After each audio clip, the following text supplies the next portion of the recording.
Akcia s názvom Vyčarujme deťom úsmev prebiehala od novembra do konca decembra minulého roka. Jej cieľom bolo vyzbierať finančné prostriedky, za ktoré sa dnes nakupujú darčeky či sprostredkujú výlety pre deti hospitalizované na klinike pediatrickej onkológie a hematológie v Banskej Bystrici. Občianske združenie Nové tváre, vlastne New Faces, pokračuje v akcii Vyčarujme deťom úsmev.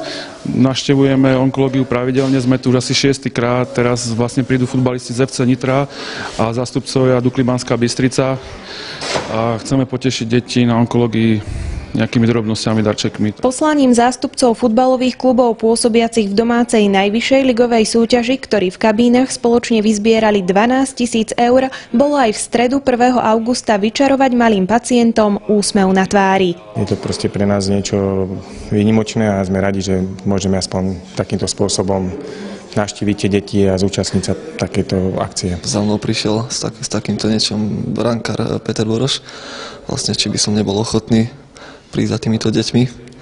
A ja som neváhal ani na sekundu. Chcel som sem prísť a podporiť tieto deti, pretože určite potrebujú nejakú tú silu bojovať so svojím ochorením a neváhal som ani na sekundu sem prísť.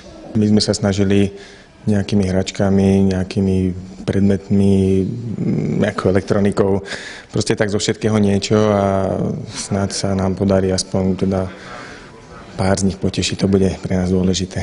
A hráčom z futbalového klubu Dukla Banská Bystrica a FC Nitra sa to nakoniec aj podarilo. A deti aspoň takto na chvíľu zabudli na chorobu, liečbu či strach z infúzií.